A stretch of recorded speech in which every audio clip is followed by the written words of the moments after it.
esse componente, né, da vitória contra o Inter e a derrota contra o Grêmio passou até pela entrevista coletiva do Renato ontem, né? O Renato, quando valoriza o trabalho dele, né, e valoriza as duas vitórias fora de casa contra Coritiba e América, ele lembra automaticamente que o Inter só conseguiu um ponto contra essas duas equipes. E a gente viu ali, né, Barreto, há 30 segundos o Coritiba teve a bola no jogo com o Maurício Garcês. Claro, o Grêmio é um time melhor que o Coritiba, isso é indiscutível, tá na tabela, tá na temporada, a gente tá vendo o gol aí do Vidia Sante.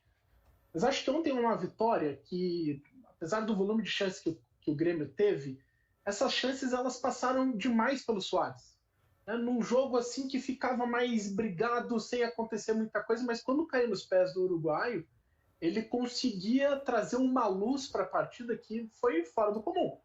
Então, eu coloco demais esses pontos que o Grêmio conquistou diretamente relacionados ao desempenho do Soares, né? Com a assistência que ele dá, especialmente ali na reta final da partida para o Ferreirinha, e aí o Grêmio consegue fazer a vantagem. Porque agora, para o Coritiba, Barreto, isso já começou há algum tempo, né? Desde que o Coritiba perdeu para o Cuiabá em casa por 3-0, Curitiba internamente já está trabalhando para 2024, né? E isso já está claro até pelas movimentações de mercado.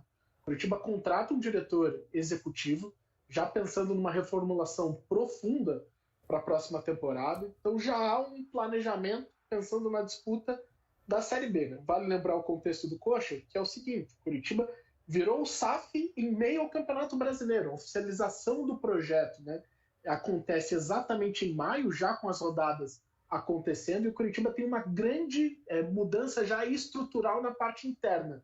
E também no seu elenco, é verdade, também na sua capacidade de investimento.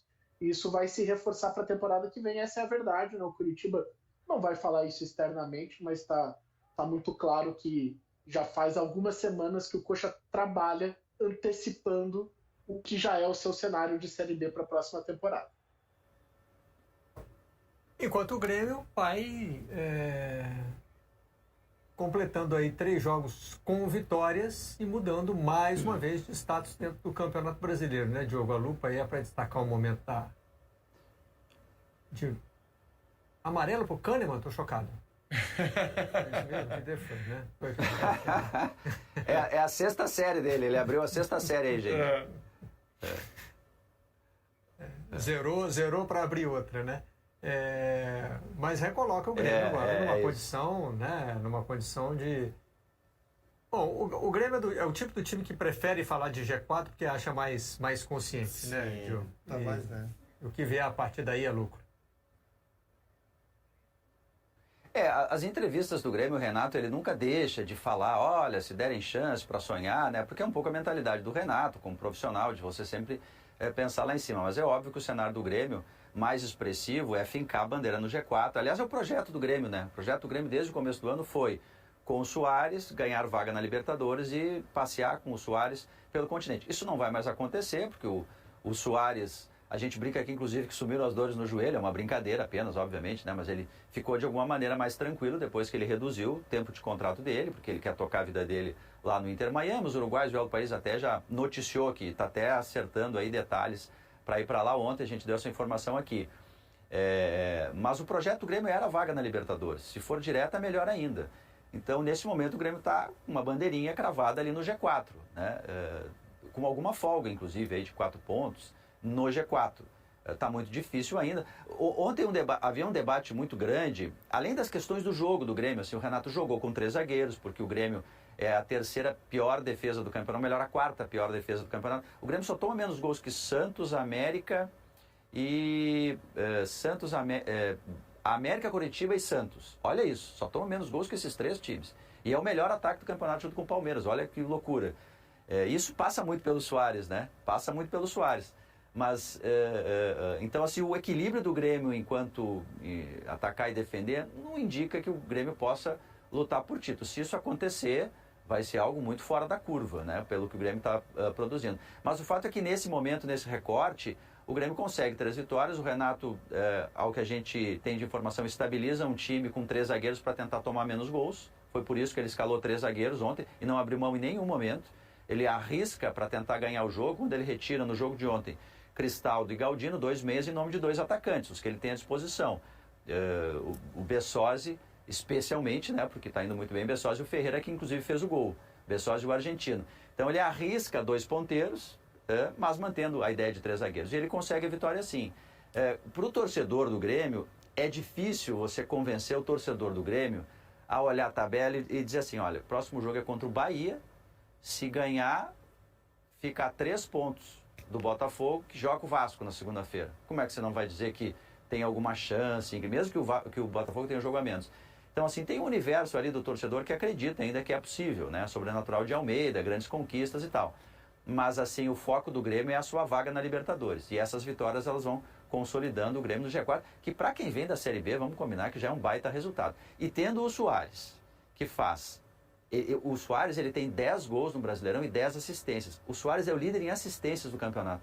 Quer dizer, além dele ser o artilheiro do Grêmio, ele é o assistente do Grêmio também. Ele dá mais passe para gol que o Arrascaeta, por exemplo, que o Gerson. Né? Então ele é quase uma espécie, entre aspas, né, gente, sem demérito a nenhum outro, há uma espécie de faz-tudo do Grêmio ali para frente. Né? Porque ele é muita lucidez na hora de tomar decisões de passe e de gol do Renato. Ontem, do Soares, ontem ele quase fez um outro golaço, né? Uma encobrida, tentou encobrir o goleiro, enfim. Ele sempre tem algo diferente. E não vai ficar no ano que vem, né? O Grêmio pensa nisso também. Mas o fato é que o Grêmio do Soares está no G4 e esse era o plano inicial do Grêmio. Eu já falei, já escrevi, que acho que o Soares teria tido uma carreira internacional relevante como camisa 10. Se ele decidisse desde o começo, eu sou 10.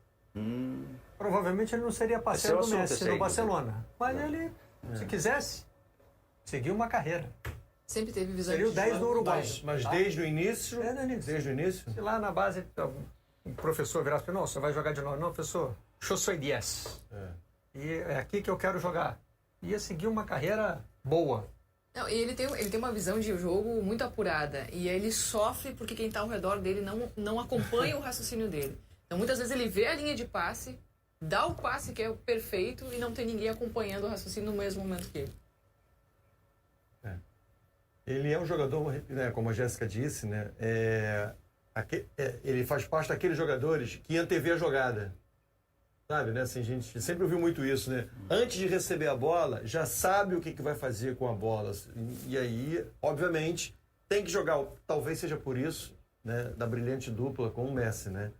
Porque os dois pensando da mesma maneira, a coisa ficava muito mais fácil. Então, ele deve sofrer demais quando tem que jogar com companheiros que não conseguem ter... Esse cara recebeu a bola do Messi e do Neymar, no mesmo time, né? Então, ele poderia ser o jogador mais mal acostumado do mundo, mais mimado. Né? E não é, né? Porque todo passe para ele é ruim. O passe não é nem do Messi, nem do Neymar, então já caiu a qualidade. Né? E além de tudo, ele sabe, né? Porque como eu estou dizendo aqui que ele poderia jogar de 10, ele sabe o que é um passe bom, porque ele sabe fazer esse passe. Como o Diogo está dizendo, ele é o líder de assistências do Grêmio. Eu acho que por isso que ao longo de um jogo ele se irrita tanto como a gente vê ele se irritando. Ele se irrita demais. Mas eu acho que ele poderia se irritar mais ainda. Eu acho que ele está no limite da tolerância dele. Entendeu? Ele ainda é muito bonzinho. O nível de exigência dele é bizarro, gente. Agora, sobre o Grêmio não contar com ele no ano que vem, eu acho a direção já fala isso, que vai ser muito difícil repor, né, um Soares no time, principalmente por ele ser esse líder de assistências, porque o ataque do Grêmio hoje depende demais do Soares fazendo várias funções, não só a de goleador. Então vai ser difícil repor um jogador como ele, além de uma direção que precisa fazer, além disso, ajustar o sistema defensivo do Grêmio, que hoje é muito precário. E eu acho, tá? Continuo achando, e posso mudar de ideia daqui a, sei lá, 2, 3 rodadas, né? A gente pode ter uma combinação de resultados que me faça mudar de ideia, mas continuo achando que o campeonato do Grêmio é só de G4. Ainda é só de G4. Porque o Diogo falou, se o Botafogo perde do Vasco, se o Grêmio ganha do Bahia, diminui a diferença. Tá, só que eu entendo que no meio do caminho também a gente tem ainda um Palmeiras, tem um Bragantino. Eu acho que o alvo do Grêmio nesse exato momento ainda não é só o Botafogo. Acho que tem mais gente ali no meio do caminho que ele teria que superar também. Olhando rapidamente para a tabela, o que poderia acontecer hoje de favorável ao Grêmio? O Botafogo perdeu do Fortaleza. Se a gente imaginasse... Fortaleza não, Fortaleza, o jogo está devendo. Tá. Eu estou pensando assim... Você já está indo lá para... Vamos pensar se o Grêmio pode projetar título ou não. Para isso, passa por o Botafogo perder do Fortaleza. Aí, o Grêmio estará 6 pontos atrás do Botafogo. Sim. Mas no meio do caminho tem gente. Mas aí o Grêmio tem que ganhar. Isso. Isso aí. É isso. Mas aí tô querendo estabelecer algum lugar, algum ponto de partida. Não, e no meio do caminho... E outra coisa, o Bragantino não ganhar os 2 jogos que deve. Então. Um é contra o Flamengo, outro ele vai fazer hoje contra o Goiás. Porque aí também não incomoda. O Bragantino continua atrás com seus 52 pontos. E o Palmeiras? O Palmeiras já tem os 31, então não tem o que fazer. Então seria isso aí. O melhor cenário possível era todo mundo com 31 pontos e a pontuação continua assim. É o que dá para o Grêmio partir. Não é simples, mas eu não sei se o Grêmio enxerga, vislumbra título. Eu acho que a direção, né, o clube, eu acho que nunca vislumbrou o título. Porque o Grêmio é instável dentro da partida. Ele é muito instável para uma equipe que quer buscar título no campeonato. Não tem como fazer um jogo tão irregular como o Grêmio faz. Vindo de uma Série B, os percalços que tomou, principalmente a partir do meio do ano, quando começou aquela discussão de saída do Soares, ali o Grêmio caiu demais de produção. Então eu não sinto isso, sabe? Eu acho que o Grêmio está muito consciente quanto às suas limitações esse ano. E G4 eu concordo, acho que por tudo que foi feito no Grêmio a partir do ano passado também, já seria espetacular para o clube. Concordo. Quero agradecer ao Guilherme de Paula e ao Diogo Olivier pela participação na redação de hoje. Nós vamos para o intervalo, mas antes tem outro Redação AM, esse